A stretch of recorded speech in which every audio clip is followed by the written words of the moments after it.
तो welcome guys, कैसे हो सभी लोग। उम्मीद करते हैं आप सब लोग ठीक होंगे। तो गाइस आज मेरा apartment like a shooting star का चैप्टर 11।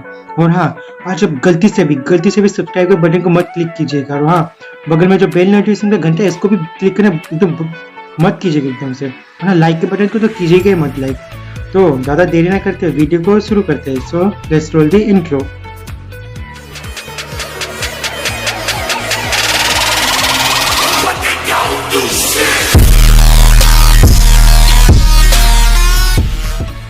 आलसीपन कभी कभी खतरनाक मुसीबतें भी तुम्हारे लिए क्रिएट कर सकती है।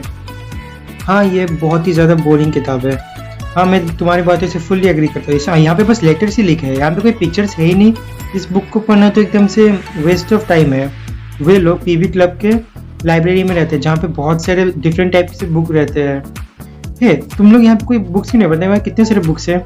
देखो, यहाँ पे लाइब्रेरी होने की क्या ज़रूरत है, जबकि ये क्लब है। यहाँ पे लाइब्रेरी होने की क्या ज़रूरत है। देखो, यहाँ पे इस लाइब्रेरी में बहुत सारे डिफरेंट बुक है जो अलग अलग प्लैनेट्स के कल्चर और हैबिटेंट्स के बारे में यहाँ पे हमें बताया जाता है। हाँ, तुमने सही कहा। काश इसमें मेरे अर्थ के बारे में भी पूछो। देखो, इसे सोफ़ी के मीटिंग के दौरान सोफ़ी को सजेस्ट किया गया था। फिर रूसा वहाँ से उठती है और फिर कुछ बुक रहते हैं, वो एक मिथिकल बुक लेती है। हे सोफ़ी, तुम क्या कर रही हो। फिर वो देखती है सोफ़ी वहाँ पे बड़ी से एकदम मोटी मोटी किताबें लेकर हमें पढ़ रही है। तो वहाँ पे अदर पीबीज भी पढ़ रहे होते हैं। रूसा जो खुद ही हमें ऐसी ऐसी बातें बता रही है, वो खुद ही ऐसे टाइप की किताब पढ़ रही है। हाँ, रॉन रूसा को वहाँ पे मजाक उड़ा रहा होता है। हाँ, लगता है रूसा को भी हमारी तरह मोटी मोटी किताबें पढ़ने की आदत नहीं। फिर मित्सु भी हंस रहा था कि तभी उसके कंधे में कोई हाथ रखता है। मित्सु एकदम चौंक जाता है। वहाँ पे एडी और लाना होते हैं। एडी, ओह तुम लोग भी यहाँ पे हो। मुझे यकीन नहीं होता कि तुम लोग पढ़ाई कर रहे हो। वैसे सोफ़ी क्या है, क्या सोफ़ी फिर से लगा के रखे हो। फिर तब वो दोनों वापस वहाँ पे आ जाते हैं। रूसा सोफ़ी को देखती है, वो एक कॉर्नर में पढ़ रही होती है। उसे एडी के बारे में कोई भी अवेयरनेस बिल्कुल नहीं होती है। वैसे भी हम लोग को पढ़ाई में दिलचस्पी है, क्यों ना मित्सु। हाँ, रॉन का फेवरेट बुक है शूटिंग स्टार नेकन। क्या। फिर तभी रूसा उसकी तरफ एकदम चौंक के देखती है और फिर एडी और लाना भी उसकी तरफ एकदम देखते हैं। नेकन शूटिंग स्टार, ये सब क्या है। दरअसल ये एक बुक है जिसे रॉन के भाई ने उसे तब दिया था जब वो बचपन में छोटा था। इस बुक में एक शूटिंग स्टार रहता है जो कि पूरे यूनिवर्स में घूमते रहता है और सभी को खुशियां बांटते रहता है। ये एक ऐसी स्टोरी है जिसे तुम पढ़ने के बाद बहुत ही ज्यादा खुश हो जाओगे। इस स्टोरी में वो सभी को पूरे यूनिवर्स में शांति बनाए रखता है और सभी को गुड लक देते रहता है और सभी को हमेशा खुश रखता है। हे मित्सु, कि तभी रॉन मित्सु का मुंह को एकदम से बंद कर लेता है कि तभी वहाँ पे सोफ़ी आ जाती है और सभी बात सुन लेती है। हे, ये सपना तो बहुत ही ज्यादा कमाल का है। हे सोफ़ी, तुम यहाँ पे कब आई। दरअसल मुझे कुछ इंटरेस्टिंग बातें करनी थी, इसलिए यहाँ पे आई थी कि तभी मैंने तुम्हारी बातें सुन ली। ये एक अच्छा ड्रीम है। यूनिवर्स में शांति बनाए रखना, सभी को गुड लक देना अच्छी बात है। हाँ, ये तो बहुत ही ज़्यादा क्यूट लगता है। फिर तभी मैं सोचता है, वैसे पता है, ये मैं अपने भाई से प्रॉमिस किया था कि मैं यूनिवर्स में सभी को शांत बनाए रहूँगा, एक बर्डमैन बन के और यूनिवर्स में शांति बनाए रखूँगा। हाँ, क्या इतना आसान है। एडी अपने हाथों फोल्ड करता है और फिर रॉन से कहता है, क्या तुम्हें सच में ऐसा लगता है कि यूनिवर्स को शांत बनाना इतना ज़्यादा आसान होगा। नहीं, लेकिन मुझे ये ज़रूर पता है कि जब भी तुम अपने मुंह को खोलते हो बस गंदी गंदी बातें करते हो। हाँ, मैं ये कहना चाहता हूँ कि जब तुम्हें सच में लगता है कि एक स्टोन उठा लेने से तुम यूनिवर्स में शांति इतनी आसानी से बना लोगे, कि तुम्हारे पास सच में इतनी पावर आ गई कि तुम एक ही बार में यूनिवर्स के सारे लोगों तक पहुँच सकते हो और उनमें शांति बनाए रख सकते हो। अगर तुम सच में ये सोचते हो, तुम बहुत ही छोटे से बच्चे हो। ये सुनकर रॉन बहुत ही ज़्यादा गुस्सा हो जाता है। वो गुस्से को काबू नहीं कर पाता और फिर चिल्ला देता है। हाँ, मैं जानता हूँ यूनिवर्स की शांति बनाए रखना इतना ज़्यादा आसान है, लेकिन मैं अपनी पूरी कोशिश करूँगा और सारी पीबीज भी यही करेंगे और फिर तुम जैसे मैं कभी नहीं हारूंगा। इसका आवाज़ सुन के पूरे सभी लोग यहाँ पे आ जाते हैं कि क्या हो रहा है, वहाँ पे क्या हो रहा है, सब सुनने आ जाते हैं। मैं बस अपने भाई को किया हुआ वादा पूरा करना चाहता हूँ। मैं चाहता हूँ कि ज़्यादा से ज़्यादा लोगों के चेहरे पे स्माइल हो और तुम भी तो यहाँ पे यही करने आए हो ना एडी, क्योंकि सारे पीबीज इस जगह पे बस यही काम करने के लिए आए हैं। एडी अपने सांसों को एकदम थाम कर उसकी बातें सुन रहा था। रॉन, आई एम सॉरी, इसमें तुम्हारी गलती नहीं है मित्सु। फिर सभी लोग एकदम से थोड़ी देर के लिए शांत होते हैं कि तभी वहाँ पे एक और लड़का आ जाता है जो कि एकदम सर पे कुछ बांधे हुए ब्लू कलर के बांधे रहते हैं। वाह, उसे देख के एडी जाके लाना के पीछे एकदम से छुप जाता है। पीबी क्लब में आज बहुत ही भयंकर लड़ाई हो जाती है दो पीबीज के बीच में। ये पीबी के रिश्ते के बीच में अटूट बंधन दर्शाता है। वे जाके मित्सु के पास आ जाता है। तो तुमने लड़ाई क्यों शुरू की और तुम्हारा भी माइंड सेट कैसा है। क्या मैं, हाँ बताओ, लड़ाई का कारण क्या था, तुम यहाँ पे क्यों इन्वॉल्व है। दरअसल वो मैं नहीं था। हाँ, एक मिनट, मार्कस? और फिर रॉन मार्कस का हाथ पकड़ता है और फिर सभी को मार्कस के बारे में एकदम से याद आ जाता है। हाँ, मुझे गलत मत समझ रहा, ये मेरी हॉबी है। मार्कस, तुम अभी भी ये सब करते हो? मुझे बिल्कुल पसंद नहीं। हाँ, मैं क्या करूँ, न्यूज़पेपर बनाना मेरी हॉबी है, मुझे ये सब अच्छा लगता है। वेट, क्या तुम इस लड़के को अच्छे जानते हो? मित्सु, क्या तुम इसे नहीं जानते हो? इसे देख के मार्कस एकदम खुश होता है और फिर मित्सु को कहता है, तो मैं तुम्हें अपना इंट्रोड्यूस खुद ही करता हूँ। मैं हूँ मार्कस, और जैसे कि मैंने कहा कि न्यूज़पेपर बनाना मुझे बहुत पसंद है, तो मैं न्यूज़पेपर और फोटोग्राफी ऐसे ही खींचकर बनाते रहता हूँ। दरअसल मेरा एम था कि मैं एक न्यूज़पेपर रिपोर्टर बनूँ। जब मैं अपने प्लान में था, मैं यहाँ पे भी बनाता हूँ। हाँ, मार्कस पता है बर्थ नाइट से ही खुद का न्यूज़पेपर बनाने लगा था और मैं सभी को डिस्ट्रीब्यूट करने में मदद करती थी। हम लोग मिलकर बहुत सारे न्यूज़पेपर बनाते थे और मैं खेलने में बहुत ज़्यादा माहिर थी। हाँ, और मैं परेशानी क्रिएट करने में बहुत ही ज़्यादा फेमस था। मैं तो तुम्हें फोर्स नहीं किया करता था, तुम लोग खुद ही आके मेरे साथ न्यूज़पेपर बनाने में हेल्प किया करते थे। कि तभी वो पीछे मुड़ता है और फिर तभी उसे वहाँ पे लाना दिख जाती है और फिर वो एडी भी वहाँ पे दिख जाती है। हे एडी, क्या तुम हो? नहीं, मैं यहाँ पे नहीं हूँ। हाँ, मुझे तुम्हारा फिर से इंटरव्यू लेना है। इस बार मैं कौन से थीम चुनूँ? हाँ, तुमने इस बार कौन सी टाइप की बुक बोरो की है? नहीं, मैंने कोई भी टाइप की बुक बोरो नहीं की है। ये आखिर क्या हो रहा है? ये मार्कस हमेशा एडी के इंटरव्यू लेते रहते, जैसे पिछली बार कौन से थीम पे इसने इसके इंटरव्यू लिया था। ने लाना, उसे सारी बात मत बताओ। हाँ, लेकिन ये एडी की क्यों लेते हैं? ऑब्वियसली एडी बहुत ही हैंडसम है, कूल है, काइंड है, ऊपर से ये बहुत ही ज़्यादा अमीर भी है। इसमें स्पेस पे बहुत सारे बिजनेस भी खरीद के रखे हैं, बहुत सारी चीज़ें। हाँ, तुम्हें किस टाइप की बुक पढ़ना पसंद है? जैसे वेरियस कल्चर्स की, जैसे अर्थ में मैंने सुना वहाँ पे बारबेरियंस है।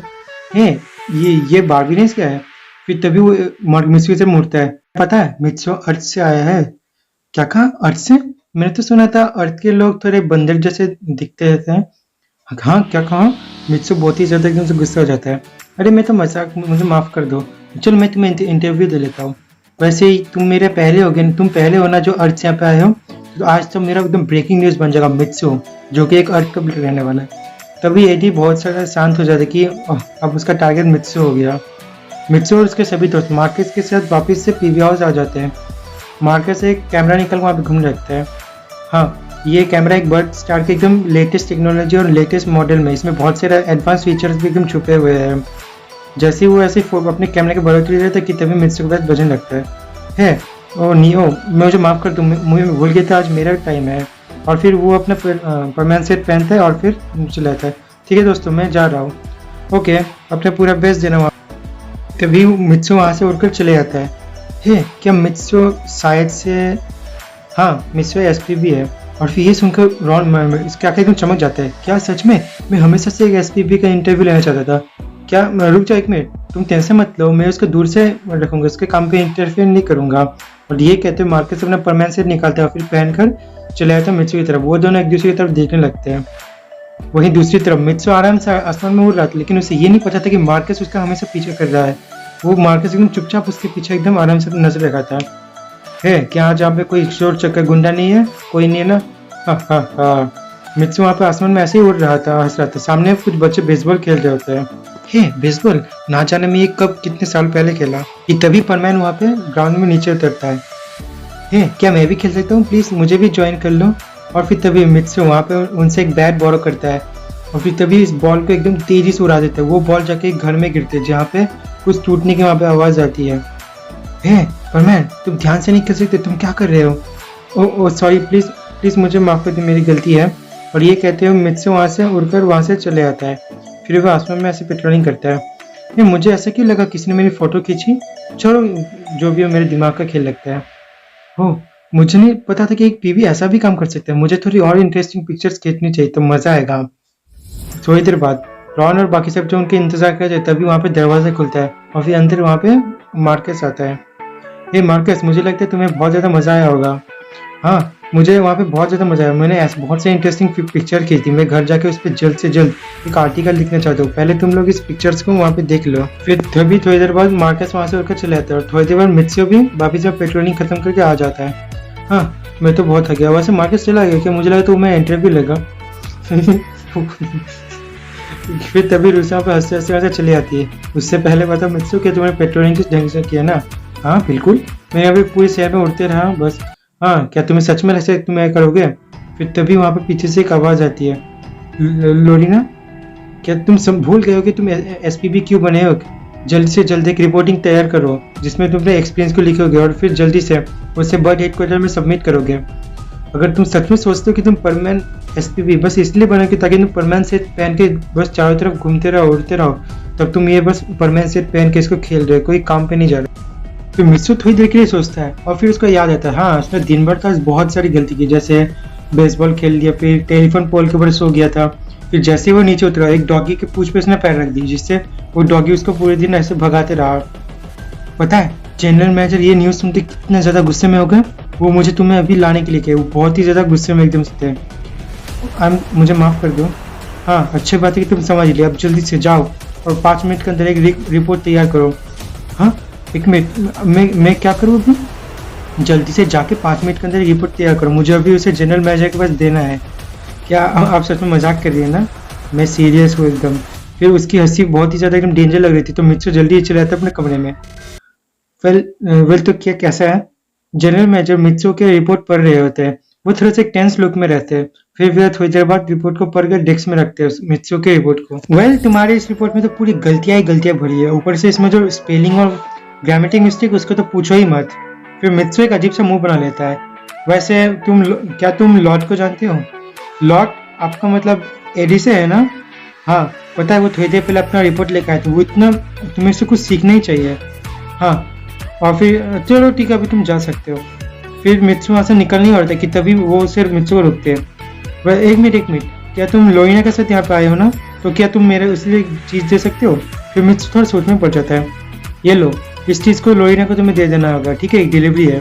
फिर मित्सु को एक बॉक्स मिलता है जो कि एकदम पूरी कांच का भरा हुआ रहता है, उसमें एक शाइनी स्टोन रहता है जो बहुत ही मिस्टीरियस तरीके से चमक रहता है, जैसे उसके अंदर बहुत ही ज़्यादा एकदम मिस्टीरियस पावर एकदम से भरी हो। मित्सु उसे देखता है। इसे हाँ तुम्हें इसको लोइना को सही सलामत देना होगा, ये बहुत ही ज़्यादा इंपॉर्टेंट चीज़ है। एनीवे मुझे तो ये बस लोइना को डिलीवरी करनी है। और ये कहते हुए मित्सु उस रूम से चले जाता है। वह वहाँ पे पहुँच जाता है जहाँ पे प्लेन रहती है, लेकिन वहाँ पे लोइना नहीं दिखती, तो वह वहाँ पे एक नोट पे रहता है। हे मित्सु, मुझे बहुत ही ज़्यादा अर्जेंट काम आ गया, तो मुझे अभी जाना होगा, तुम माफ़ करना, मैं जल्दी आ जाऊँगी। वेल ठीक है। 2 घंटे बीत जाते लेकिन वहाँ पे लोइना नहीं आती वापस। हाँ उसने तो कहा तो जल्दी वापस आएगी। फिर मित्सु एकदम और इंतज़ार नहीं करता, फिर जल्दी से जाके प्लेन में बैठ जाता है और फिर वहाँ पे चले जाते हैं कॉकपिट के पास। हाँ मैं तो इसे सीखा तो है, इस प्लेन को कैसे चलाते हैं, तो मुझे कोई परवाह नहीं। और ये कहते हुए मित्सु जल्दी से इसमें बैठ जाता है और फिर वहाँ पे लीवर को खींच देता है जिससे वो प्लेन आसमान में वहाँ से उड़ चली जाती है। और फिर थोड़ी देर बाद वो प्लेन हाइड्रोस्पेस से पहुँच जाती है। वेल ऐसे जगह में बहुत ज़्यादा बोरिंग लगता है, क्यों ना मैं कुछ मज़ेदार तो ट्राई कर ही सकता हूँ। कि तभी मित्सु वहाँ पे उस प्लेन में वार्प स्विच को दबा देता है कि तभी वो प्लेन हाइपर स्पेस में चली जाती है। वाह ये तो बहुत ही ज़्यादा अमेजिंग, आउटर स्पेस में ऐसे ट्रैवल करना तो मज़ा ही आ जाएगा। फिर तभी मित्सु वहाँ पे बाहर निकलता है और फिर अपने प्लेन के हैच को उतरता है। फिर तभी उसके सामने एक अजीब सा प्लैनेट आ जाता है। वेल इस प्लैनेट का नाम क्या है?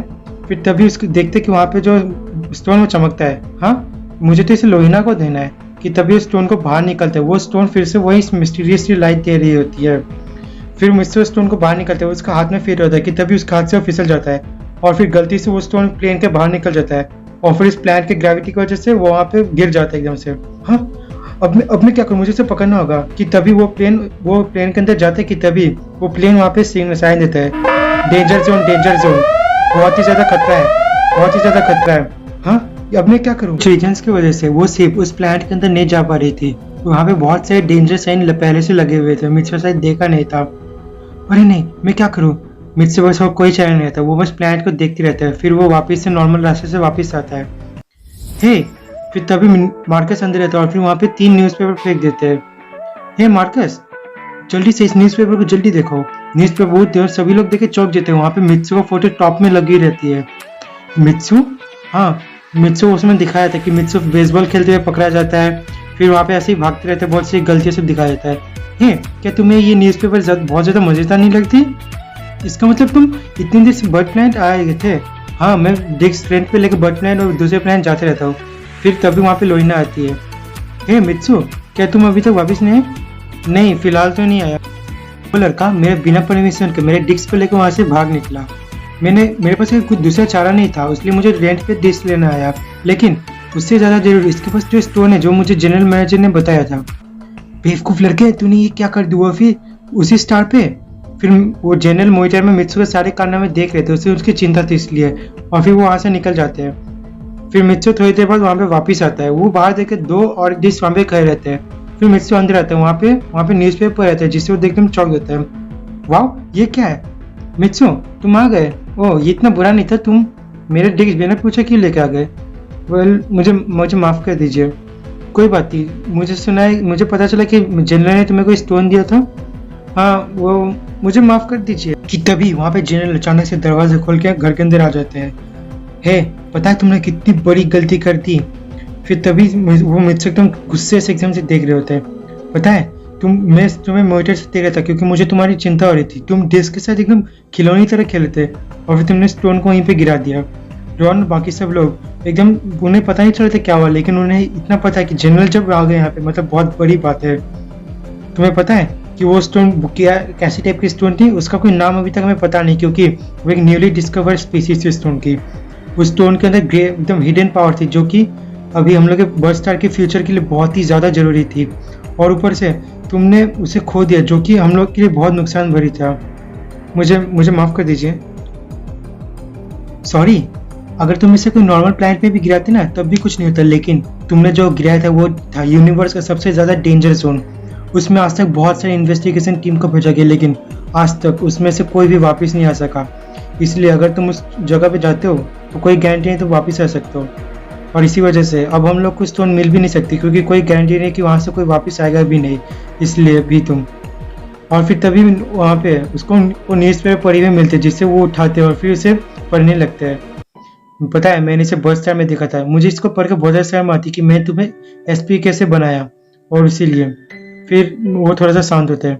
मित्सु, इस बार तुम एसपीबी के स्टेज से फेल होते हो, और फिर तभी मित्सु की आंखें एकदम खुले खुले होते हैं और सभी लोग एकदम से वहाँ पे चौंक जाते हैं। तुम्हारा सफर बस इतना तक ही था मित्सु, सुबह अब तुम घर जा सकते हो। और फिर जनरल तभी वहाँ पे गुस्से से उस कमरे में एकदम जल्दी से वहाँ से निकल जाते हैं, और फिर सभी लोग एकदम मित्सु खड़े रहते हैं। वो सभी लोग चेहरे एकदम से लटकते हुए रहते हैं। ओके मित्सु, जल्दी से अपने लगेज को पैक कर लो। मैं अभी एक और बैटमैन को कॉल कर दूँ, वो तुम्हें ले जाएंगे। मगर लोरीना, मुझे माफ करना रॉन, लेकिन मैं रूल के अगेंस्ट नहीं जा सकती। और फिर मित्सु तभी वहां से चले आता है, और फिर रॉन भी उसके पीछे आता है। मित्सु, मुझे माफ कर दो, ये सब मेरी गलती है, मैं निकम्मा नालायक बेवकूफ लड़का हूँ। फिर उसके पीछे वो दोनों भी वापिस आ जाते हैं। हाँ, ये सब मेरी गलती है रॉन, मैं एक अच्छा बैटमैन कभी नहीं बन सकता और से कभी किसी को सपोर्ट नहीं कर सकता, मुझे माफ करना मित्सु। फिर तभी मित्सु वहाँ पे आ जाता है बैटमैन। हाँ दोस्तों, मुझे नहीं पता कि मैं कभी तुमसे मिल पाऊंगी, लेकिन मुझे कभी मत भूलना। और फिर तभी वो दूसरा बैटमैन उसे लेकर वहाँ से उड़ जाता है। लोइना, मगर मुझे माफ कर देना, मेरी वजह से मित्सु वहाँ पे चला गया, मेरी वजह से जनरल ने मित्सु को फेल कर दिया, और मेरी वजह से मित्सु। फिर मार्कस एकदम से रोने लग जाता है, पीछे से रूसा कर संभालती है। नहीं मार्कस, इसमें तुम्हारी गलती नहीं है। लेकिन फिर तभी सोफी ऊपर देखती है, उसके गालों में भी एकदम आंसू आ जाते हैं। मैं नहीं रुकूंगा। फिर तभी रॉन एकदम से जोर से बोलता है, लोइना, मुझे नहीं पता कि वो स्टोन आपके लिए कितना जरूरी है, लेकिन आपके लिए अगर इतना जरूरी है तो मैं उसे वापस लाऊंगा। ये सुनकर सभी लोग एकदम से चौंक जाते हैं। पता है, मैं मित्सु को कभी अकेले नहीं जाने दूंगा। मित्सु के अंदर मुझसे भी ज्यादा सेंस ऑफ जस्टिस है, ये मैं अच्छी तरह जानता हूँ, और मैं कभी अपने दोस्त को इस तरह से हार मान के जाने नहीं दे सकता। और फिर तभी वो स्पेसिफिक के पास जाता है। रॉन, मुझे नहीं पता कि ये मैं कर पाऊंगा, ला पाऊंगा कि नहीं, लेकिन मुझे पता है कि वो उसे जरूर माफ करेंगे। लेकिन रॉन, तुमने सुना ना कि आज तक जो भी स्टार पे गया वो कभी वापस नहीं आ पाया। अगर तुम भी जाओगे तो शायद तुम भी। हाँ, तुमने सही कहा, लेकिन मैं अपने दोस्त को ऐसे तो नहीं छोड़ सकता। और ये कहते हुए कॉकपिट के अंदर चले थे, और साथ में रूसा भी और सब। हाँ, मैं भी जाऊंगी। हाँ, मैं भी जाऊंगा, मुझे भी मित्सु से माफी मांगना है। फिर तभी वहाँ पे सोफी भी आ जाती है। हाँ, मैं भी जाऊंगी, लेकिन इस बार के लिए। फिर तभी वो हंसती है। ठीक है, मुझे भी जाना है। नहीं लोइना, आप नहीं, मुझे माफ कर दीजिए, लेकिन मुझे आपसे ये डिस्क लेना है।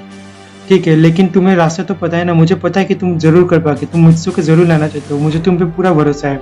हाँ, मैं ये डिस्क चला सकता हूँ, मुझे आराम से आता है, मुझे ये सब की आदत है, तो तुम मुझ पे ये सब छोड़ सकते हो। और फिर तभी वैसे लोग वहाँ से उड़कर चले जाते हैं। क्या कहा? वो लोग उसके पीछे चले गए? क्या कहा तुमने? हाँ, उनमें मुझे पूरा भरोसा है, वो जरूर इससे मैं कामयाब होगा, मुझे भरोसा कीजिए। क्या तुम लोग सच में जाना चाहते हो जहाँ पे तुम्हारी लाइफ की कोई भी गारंटी नहीं है? हाँ, क्योंकि तुम भी जा रहे हो, मुझे भी मित्सु को वापस लाना है। और फिर बाकी दोनों भी स्माइल करते हैं, थैंक यू। और फिर तभी उनके सामने उस प्लैनेट आ जाती है। इस प्लैनेट में आज तक जो भी गया कोई भी वापस नहीं आ पाया। इस प्लैनेट में एक ऑरा महसूस हो रही थी जिसमें वो लोग समझ रहे थे कि ये डेंजर जोन है, लेकिन उनको ये खतरा उठाना ही पड़ेगा उनके प्यारे और अपने दोस्त मित्सु के लिए। मित्सु, तुम चिंता मत करो, मैं तुम्हें बचाऊंगा जरूर। और फिर तभी वो प्लेन जल्दी से मार्कस स्विच दबाता है और फिर वो प्लेन अंदर चले जाता है। To be continue. दोस्तों ये थी पार्ट 11। आशा करता हूँ आपको बहुत ही ज़्यादा पसंद आई होगी। तो गाइज इसकी नेक्स्ट पार्ट तो धांस होने वाले, कमाल के, एकदम बहुत ही खतरनाक।